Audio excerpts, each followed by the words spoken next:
নমস্কার, এই মুহূর্তে দেখছেন আজকের বিশেষ সংবাদ। আপনাদের সঙ্গে আমি আছি। চলুন এক নজরে দেখে নেওয়া যাক আজকের সবথেকে গুরুত্বপূর্ণ খবরের শিরোনামগুলো। প্রথমে নজর রাখা যাক পশ্চিমবঙ্গের কিছু গুরুত্বপূর্ণ খবরের দিকে। রাষ্ট্রপতি দ্রৌপদী মুর্মুর হস্তক্ষেপে নড়চড় বাংলার প্রশাসন, মুখ্য সচিবকে চিঠি রাষ্ট্রপতির। দ্য গ্রেট ক্যালকাটা কিলিংয়ের স্মৃতিতে শুভেন্দুর মিছিল, উঠে এলো বিতর্কিত গোপাল পাঠার নাম। দ্য বেঙ্গল ফাইলস নিয়ে বিতর্ক, পরিচালক বিবেক অগ্নিহোত্রীকে কড়া আক্রমণ কুণাল ঘোষের। মুর্শিদাবাদে অনুপ্রবেশকারী বাংলাদেশি গ্রেপ্তার, সঙ্গীর খোঁজ চালাচ্ছে পুলিশ। বালি পাচারের টাকা অধীর চৌধুরীই নিতেন, তৃণমূল বিধায়কের মন্তব্যে শোরগোল। এবার নজর রাখব কিছু জাতীয় খবরের দিকে। সুপ্রিম কোর্টের নির্দেশে পাল্টে গেল পঞ্চায়েত নির্বাচনের ফল। এবং সবশেষে আন্তর্জাতিক খবরের শিরোনামগুলো দেখে নেওয়া যাক। ট্রাম্প প্রশাসন ক্ষমতায় থাকলে যুদ্ধ হতো না, ইউক্রেন নিয়ে পুতিনের মন্তব্যে চাঞ্চল্য। ভারতের ওপর শুল্ক কি তুলবেন ট্রাম্প? পুতিনের সঙ্গে বৈঠকের পর বড় ইঙ্গিত ট্রাম্পের। পুতিনের পর এবার ট্রাম্পের সঙ্গে বৈঠক করবেন ইউক্রেনের প্রেসিডেন্ট জেলেনস্কি। ট্রাম্প পুতিন বৈঠককে স্বাগত জানিয়েছে ভারত, প্রশংসা দিল্লির। নেতানিয়াহুর বৃহত্তর ইসরায়েল পরিকল্পনায় ফুঁসছে আরব বিশ্ব। এই ছিল আজকের খবরের শিরোনামগুলো। বিস্তারিত খবর দেখতে আমাদের সঙ্গেই থাকুন। রাষ্ট্রপতি দ্রৌপদী মুর্মুর হস্তক্ষেপে নড়চড় বাংলার প্রশাসন, মুখ্য সচিবকে চিঠি রাষ্ট্রপতির। নমস্কার, এই মুহূর্তে উঠে আসছে ভারতের সর্বোচ্চ প্রশাসনিক মহল থেকে একটি অত্যন্ত গুরুত্বপূর্ণ খবর। আরজি কর হাসপাতালের এক নিহত ছাত্রীর বাবা মায়ের আবেদনে সাড়া দিয়েছেন রাষ্ট্রপতি দ্রৌপদী মুর্মু। রাজ্যের মুখ্য সচিবকে তিনি একটি চিঠি পাঠিয়েছেন, যেখানে পুরো ঘটনাটির বিষয়ে একটি রিপোর্ট তলব করা হয়েছে। গত 9ই আগস্ট ছিল নিহত ওই ছাত্রীর মৃত্যুবার্ষিকী। ওই দিন নবান্ন অভিযানের সময় তার মা আক্রান্ত হয়েছিলেন বলে অভিযোগ ওঠে। এরপর গত 13ই আগস্ট তার বাবা রাষ্ট্রপতিকে একটি ইমেল পাঠান। ইমেইলে তিনি লেখেন যে তাদের উপর হুমকি আসছে এবং তাদের জীবন বিপন্ন, তাই তারা রাষ্ট্রপতির হস্তক্ষেপ চান। এই ইমেল পাওয়ার পরই রাষ্ট্রপতি ভবন থেকে দ্রুত পদক্ষেপ নেওয়া হয়। 14ই আগস্ট রাষ্ট্রপতি ভবন থেকে ওই পরিবারকে একটি ইমেল পাঠানো হয়, যেখানে তাদের আশ্বস্ত করা হয় যে রাষ্ট্রপতি তাদের পাশে আছেন এবং তার আত্মসহায়ক তাদের সঙ্গে যোগাযোগ রেখে সমস্যার সমাধানে সাহায্য করবেন। এরপরই পশ্চিমবঙ্গের মুখ্য সচিবের কাছে এই বিষয়ে রিপোর্ট চেয়ে পাঠানো হয়। এই ঘটনাটি স্পষ্ট করে যে সর্বোচ্চ স্তরে এই অভিযোগটিকে কতটা গুরুত্ব সহকারে দেখা হচ্ছে। দ্য গ্রেট ক্যালকাটা কিলিংয়ের স্মৃতিতে শুভেন্দুর মিছিল, উঠে এলো বিতর্কিত গোপাল পাঠার নাম। এই মুহূর্তে উঠে আসছে রাজ্যের রাজনীতি থেকে একটি গুরুত্বপূর্ণ খবর। 1946 সালের দ্য গ্রেট ক্যালকাটা কিলিং বা কলকাতা গণহত্যার ঘটনায় নিহতদের স্মরণে একটি মিছিল করেছেন রাজ্যের বিরোধী দলনেতা শুভেন্দু অধিকারী। এই মিছিলটি আদালতের অনুমতি নিয়ে কলকাতার কলেজ স্ট্রিট থেকে শুরু হয়ে রানী রাসমণি রোড পর্যন্ত যায়। এই মিছিলের একটি উল্লেখযোগ্য দিক হল শুভেন্দু অধিকারীর হাতে গোপাল মুখোপাধ্যায় বা গোপাল পাঠার ছবি ছিল এবং তার নামে স্লোগানও দেওয়া হয়। খোলা হাওয়া নামে একটি অলাভজনক সংস্থা এই মিছিলের আয়োজন করেছিল। এই কর্মসূচিতে শুভেন্দু অধিকারী আলিপুরে গোপাল মুখোপাধ্যায়ের একটি মূর্তিও উন্মোচন করেন। তিনি বলেন যে 1946 সালের সেই ঘটনাকে 2025 সালে আবার প্রাসঙ্গিক করে তোলার সময় এসেছে। এই ঘটনা আসন্ন বিধানসভা নির্বাচনের আগে রাজনৈতিক উত্তেজনা তৈরি করেছে। এই মিছিলের সঙ্গে বিবেক অগ্নিহোত্রীর নতুন ছবি দ্য বেঙ্গল ফাইলসের যোগসূত্র আছে বলেও জানা গেছে। তৃণমূল কংগ্রেসের পক্ষ থেকে এই ছবিটি বাংলায় সাম্প্রদায়িক সম্প্রীতি নষ্ট করার চেষ্টা করছে বলে অভিযোগ করা হয়েছে এবং পরিচালকের বিরুদ্ধে একাধিক এফআইআর দায়ের করা হয়েছে, যা কলকাতা হাইকোর্টে বিচারাধীন। দ্য বেঙ্গল ফাইলস নিয়ে বিতর্ক, পরিচালক বিবেক অগ্নিহোত্রীকে কড়া আক্রমণ কুণাল ঘোষের। পরিচালক বিবেক অগ্নিহোত্রীর নতুন ছবি দ্য বেঙ্গল ফাইলসের ট্রেলার লঞ্চ ঘিরে কলকাতায় যে বিতর্ক তৈরি হয়েছে, তাতে এবার মুখ খুলেছেন তৃণমূল কংগ্রেসের রাজ্য সাধারণ সম্পাদক কুণাল ঘোষ। তিনি বিবেক অগ্নিহোত্রীকে তীব্র আক্রমণ করেছেন। কুণাল ঘোষ বলেন, দ্য বেঙ্গল ফাইলস কোনো সিনেমা নয়, এটি একটি রাজনৈতিক প্রচারমূলক ভিডিও যা বাংলাকে কালিমালিপ্ত করার জন্য তৈরি করা হয়েছে। তিনি সরাসরি অভিযোগ করেন যে বিবেক অগ্নিহোত্রী রাজনৈতিক উদ্দেশ্য প্রণোদিতভাবে মানুষকে বিভক্ত করার চেষ্টা করছেন। তার বিবেক বিজেপির কাছে বন্ধক দেওয়া আছে। কুণাল ঘোষ প্রশ্ন তোলেন, যদি বিবেক অগ্নিহোত্রী দাঙ্গা নিয়ে ছবি করতে চান, তাহলে কেন তিনি গুজরাট ফাইলস, মণিপুর ফাইলস বা উত্তরপ্রদেশ ফাইলস তৈরি করছেন না? তিনি বলেন, সত্যজিৎ রায়ের বাংলা এসে বাংলাকে কুলুষিত করছেন এবং তাকে অবাঞ্ছিত ঘোষণা করে বাংলা থেকে বের করে দেওয়া উচিত। যদিও তিনি এটা মনে করিয়ে দেন যে মমতা বন্দ্যোপাধ্যায়ের সরকার গণতন্ত্রে বিশ্বাসী, তাই এমন কোনো সিদ্ধান্ত নেওয়া হচ্ছে না। এই মন্তব্যের পর রাজনৈতিক মহলে নতুন করে চাপানোতর শুরু হয়েছে। বিজেপি অবশ্য এই অভিযোগ অস্বীকার করে বলেছে তৃণমূল রাজনৈতিক ফায়দা তোলার জন্য এই বিতর্ক সৃষ্টি করছে। ট্রাম্প ক্ষমতায় থাকলে যুদ্ধ হতো না, ইউক্রেন নিয়ে পুতিনের মন্তব্যের চাঞ্চল্য। এই মুহূর্তে উঠে আসে আন্তর্জাতিক রাজনৈতিক মহল থেকে একটি গুরুত্বপূর্ণ খবর। সম্প্রতি আলাস্কায় আমেরিকার প্রেসিডেন্ট ডোনাল্ড ট্রাম্পের সঙ্গে বৈঠকের পর রাশিয়ার প্রেসিডেন্ট ভ্লাদিমির পুতিন মন্তব্য করেছেন যে যদি ডোনাল্ড ট্রাম্প 2022 সালে আমেরিকার প্রেসিডেন্ট থাকতেন তাহলে ইউক্রেনে যুদ্ধ শুরু হতো না। ইউক্রেনে হামলার পর এই প্রথম পুতিন আমেরিকার মাটিতে পা রাখেন। তিনি বলেন যে তৎকালীন প্রেসিডেন্ট জো বাইডেনের সঙ্গে তিনি বারবার আলোচনা করে পরিস্থিতি নিয়ন্ত্রণে আনার চেষ্টা করেছেন, কিন্তু তাতে কোনো লাভ হয়নি, যার কারণে সামরিক পদক্ষেপ নেওয়া জরুরি ছিল। পুতিন বিশ্বাস করেন যে ট্রাম্পের সঙ্গে তার একটি আস্থার সম্পর্ক রয়েছে, যার ফলে তারা দ্রুত ইউক্রেন সংকটের সমাধান করতে পারেন। দুই নেতাই তাদের বৈঠককে ফলপ্রসূ বলে মনে করছেন। পুতিন আরও বলেন, অতীতের সব মতবিরোধ ভুলে এখন সেগুলো সমাধানের সময় এসেছে।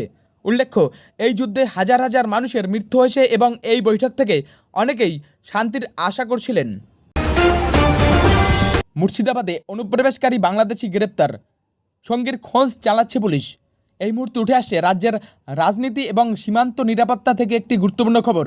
পশ্চিমবঙ্গের মুর্শিদাবাদ জেলায় অবৈধভাবে ভারতে প্রবেশের অভিযোগে একজন বাংলাদেশি নাগরিক এবং তার ভারতীয় সঙ্গীকে গ্রেপ্তার করা হয়েছে।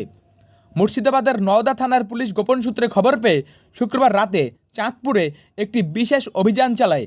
সেই অভিযানেই দুজনকে আটক করা হয়। ধৃত বাংলাদেশি নাগরিকের নাম আরিফ খান, যিনি বাংলাদেশের খুলনা জেলার বাসিন্দা। তার ভারতীয় সঙ্গী হল শাহজামাল শেখ, যিনি চাঁদপুরের স্থানীয় বাসিন্দা। পুলিশ প্রাথমিকভাবে তাদের জিজ্ঞাসাবাদ করে এবং কোনো বৈধ কাগজপত্র দেখতে না পারায় দুজনকেই গ্রেপ্তার করা হয়। জিজ্ঞাসাবাদে আরিফ খান স্বীকার করেছেন যে তিনি কোনো পাসপোর্ট বা ভিসা ছাড়াই অবৈধভাবে ভারতে প্রবেশ করেছেন। প্রধানমন্ত্রী নরেন্দ্র মোদীর স্বাধীনতা দিবসের ভাষণে অনুপ্রবেশকারীদের বিরুদ্ধে কঠোর ব্যবস্থা নেওয়ার কথা বলার পর এই গ্রেপ্তারের ঘটনাটি বেশ তাৎপর্যপূর্ণ। পুলিশ দুজনকেই বহরমপুর জেলা আদালতে পাঠিয়েছে এবং এই ঘটনার সঙ্গে আরও কেউ জড়িত আছে কিনা তা খতিয়ে দেখতে তদন্ত শুরু করেছে। বালি পাচারের টাকা অধীর চৌধুরী নিতেন, তৃণমূল বিধায়কের মন্তব্যে শোরগোল। এই মুহূর্তে উঠে আসছে রাজ্যের রাজনীতি থেকে একটি গুরুত্বপূর্ণ খবর। মুর্শিদাবাদে বালি পাচার নিয়ে কংগ্রেস নেতা অধীর চৌধুরীর কড়া মন্তব্যের পাল্টা জবাব দিয়েছেন স্থানীয় তৃণমূল বিধায়ক অপূর্ব সরকার। তিনি সরাসরি অধীর চৌধুরীর বিরুদ্ধে গুরুতর অভিযোগ এনেছেন। অধীর চৌধুরী অভিযোগ করেছিলেন যে দিদির দল অর্থাৎ তৃণমূল কংগ্রেসের নেতা কর্মীরা বালি পাচারের সঙ্গে জড়িত। তার এই মন্তব্যের পরই অপূর্ব সরকার কড়া প্রতিক্রিয়া দেন। তিনি বলেন, 1995 সাল থেকে যখন অধীর চৌধুরীকে রবিনহুড বলা হতো, তখন বালি, গরু এবং অন্যান্য অবৈধ কাজের সব টাকা তার কাছেই যেত। অপূর্ব সরকার ইঙ্গিত করেন যে এখন সেই টাকার ভাগ পাচ্ছেন না বলেই অধীর চৌধুরী এই ধরনের অভিযোগ করছেন। অপূর্ব সরকার অধীর চৌধুরীকে চ্যালেঞ্জ জানিয়ে বলেন যে যদি তার কাছে কোনো প্রমাণ থাকে তাহলে তিনি যেন সিবিআই বা ইডির মতো কেন্দ্রীয় তদন্তকারী সংস্থার কাছে লিখিত অভিযোগ করেন। তিনি আরও বলেন, যদি তিনি দোষী প্রমাণিত হন তবে তিনি জেলে যেতে প্রস্তুত। এই ঘটনা থেকে স্পষ্ট বোঝা যাচ্ছে যে এক সময়ের ঘনিষ্ঠ এই দুই রাজনৈতিক নেতার সম্পর্ক এখন কতটা তিক্ত হয়েছে। অপূর্ব সরকারের এই মন্তব্য মুর্শিদাবাদের রাজনৈতিক মহলে নতুন করে শোরগোল ফেলে দিয়েছে। ভারতের ওপর থেকে শুল্ক কি তুলবেন ট্রাম্প?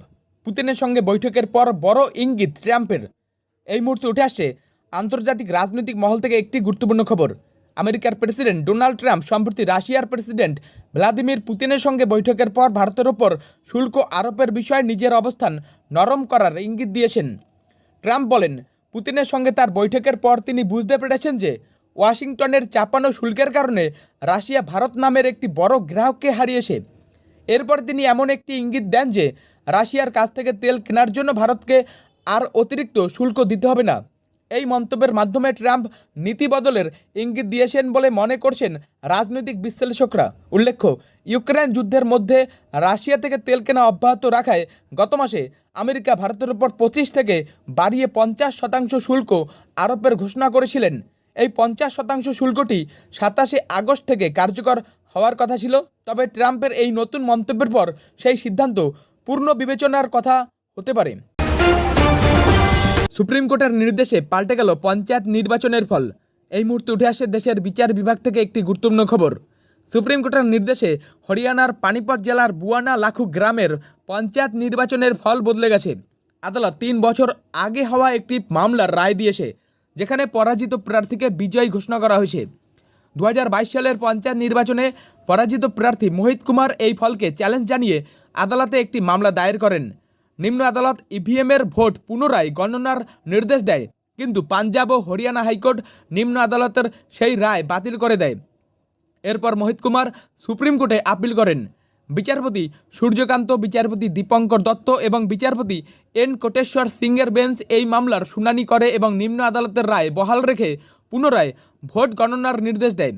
উভয় প্রার্থীর উপস্থিতিতে এবং ভিডিও রেকর্ডিংয়ের মাধ্যমে ভোট গণনার পর দেখা যায় মোহিত কুমার 50 ভোটে বিজয়ী হয়েছেন।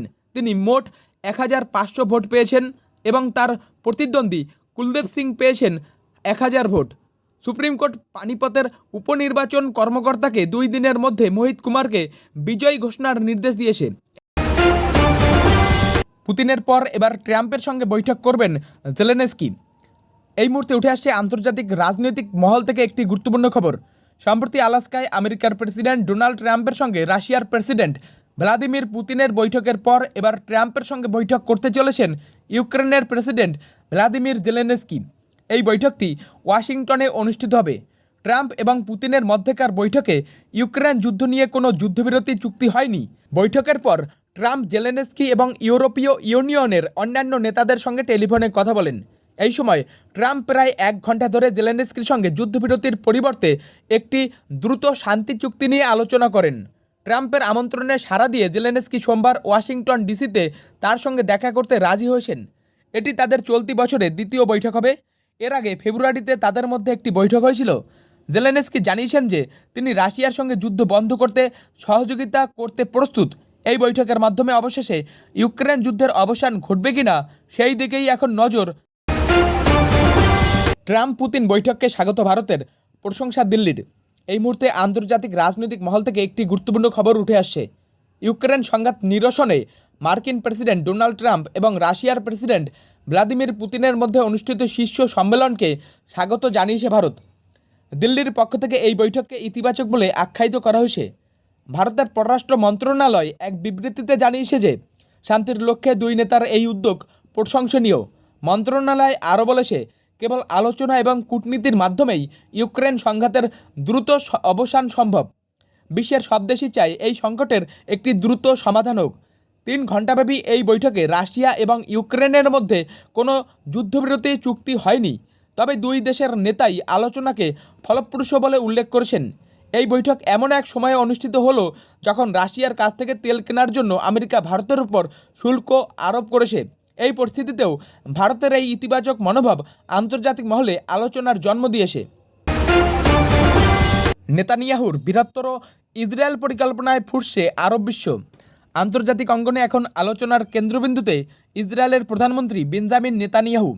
সম্প্রতি তার বৃহত্তর ইসরায়েল গঠনের পরিকল্পনা সহ বিভিন্ন মন্তব্যের জেরে তীব্র প্রতিবাদ জানিয়েছে আরব বিশ্ব। আরব লীগ এক বিবৃতিতে নেতানিয়াহুর এই ধরনের পরিকল্পনাকে আন্তর্জাতিক আইনের গুরুতর লঙ্ঘন এবং আরব রাষ্ট্রগুলোর সার্বভৌমত্বের প্রতি সরাসরি হুমকি বলে অভিহিত করেছে। তাদের মতে এই ধরনের কর্মকাণ্ড মধ্যপ্রাচ্যের শান্তি এবং স্থিতিশীলতাকে মারাত্মকভাবে ব্যাহত করবে। শুধু আরব লীগ নয়, মিশর, সৌদি আরব এবং জর্ডানের মতো গুরুত্বপূর্ণ দেশগুলোও নেতানিয়াহুর নীতির কঠোর সমালোচনা করেছে। তারা ইসরায়েলি পদক্ষেপকে জাতিগত নিধন এবং যুদ্ধাপরাধ হিসেবে আখ্যা দিয়েছে। মিশর বিশেষ করে নেতানিয়াহুর বৃহত্তর ইসরায়েল ভিশনকে ভ্রমাত্মক এবং আঞ্চলিক অস্থিরতার কারণ হিসেবে নিন্দা জানিয়েছে।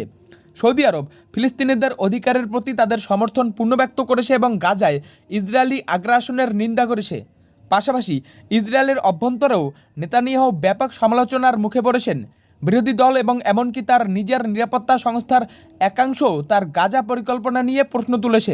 অনেকে মনে করছেন গাজায় যুদ্ধ চালিয়ে যাওয়ার মাধ্যমে তিনি কেবল নিজের রাজনৈতিক অবস্থানকে সুরক্ষিত করতে চাইছেন।